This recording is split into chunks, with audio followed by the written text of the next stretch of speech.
सरकार तो केबे साहाय्य हमको करी नाहंती तथापि देखिबा आगु जदि किछि सरकार हमको साहाय्य देई पारंती ताले बहुत बढ़िया हो। Thank you. सेठी मु गोटे ट्यूटर हिसाब रे काम करे Netaji school and college of nursing रे। मैडम आपण जो स्कूल रे ANM GNM BSc nursing BSc अछि आज्ञा टोटल स्टूडेंट केते पढुछन्ती? टोटल स्टूडेंट हमर अछंती को तो लाइक 600 पाखा पाखी। प्लेसमेंट को प्लेसमेंट के प्लेसमेंट बेसिस रे हमर अलगा कॉलेजेस मानकर कैपिटल कॉलेज रे से माने आसी हाँ अलगा कॉलेजेस मानकर आसिक हमर इंटरव्यू वगैरह नियंती जो माने पास आउट स्टूडेंट माने आसिक से माने तांकर इंटरव्यू बेसिस रे क्वेश्चनरीज करंती हम स्टूडेंट माने पास आउट हेचोदी मैं प्रॉपर्ली आंसर देले तांक माने प्लेसमेंट मिल जाए। हाउ डू यू फील आपण जे पाठ पिलानु पाठ पढुछन्ती केते खुशी लागुछ? I am literally feeling blessed. I'm literally blessed like empty students माने like मो पढोची and the student are very well educated. The only reason से माने पाठ भलो वे रे परसीव करूचंती।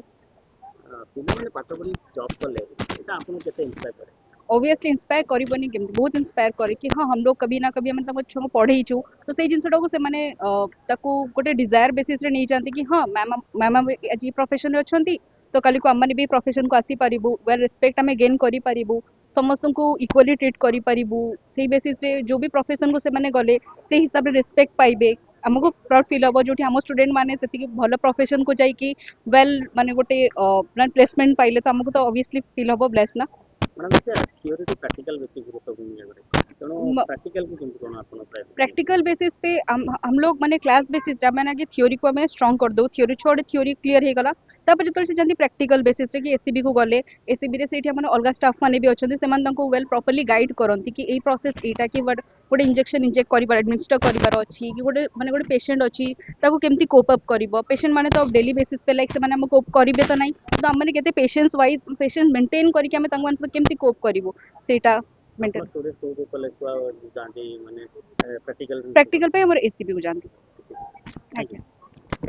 परिचय होची मो Netaji school and college of nursing रो सीईओ कहूची रश्मिता जेना मैडम। मैडम आपण कॉलेज रा एनुअल डे सेलिब्रेशन होची मैडम महोदय वाचस्पति महोदय होची उपस्थित थे बाचस्पति बहुमूल्य समय बाहर करके आज से आम पाखे उपस्थित थे कारण आसेम्बली भी चली से समय दबा कथा न जेहेतु से शुणिले जे नारी शिक्षा क्षेत्र में Netaji school and college of nursing और Shriram institute of medical college एत द्रुत गति पिलामानंकु सहयोगर हाथ बढ़ई से हिसाब से जानला से आसिकी प्रेजेंट रहिले आम पाखे आमको भी बहुत खुशी लगला पिला भी बहुत खुशी अच्छा ऑलरेडी मैडम देखिए बहुत नर्सिंग कॉलेज अच्छी किंतु शिक्षा क्षेत्र अग्रणी आपन कॉलेज कहते प्लेसमेंट कथा बुझा प्लेसमेंट आमर आज्ञा 100% प्लेसमेंट आमर जीएनएम ठू आरंभ करी पीएचडी नर्सिंग पर्यंत जिते पिला बाहर समस्ते कोठी ना कोठी एंगेज अच्छा सरकारी बेसरकारी स्तर में सबू जगह आप एंगेजमेंट पाइबे जो भी देखिए जो हॉस्पिटल आम पिला को भी पाइबे आप आगुरी लक्ष्य रखीचु जे गोटे 100 बेडेड हॉस्पिटल केमती कौन करूँ जेहेतु अलग हॉस्पिटल उपर हमको डिपेंड करिया पड़ुची कैपिटल हॉस्पिटल सहित हमको लिंक रखा पड़ुची तो निजर हॉस्पिटल पेरेंट हॉस्पिटल हो गले पिला माने आहुरी सुविधा पाइबे। सरकार तो केबे साहाय्य हमको करी नाहंती तथापि देखिबा आगु जदि किछि सरकार हमको साहाय्य देई पारंती ताले बहुत बढ़िया हो।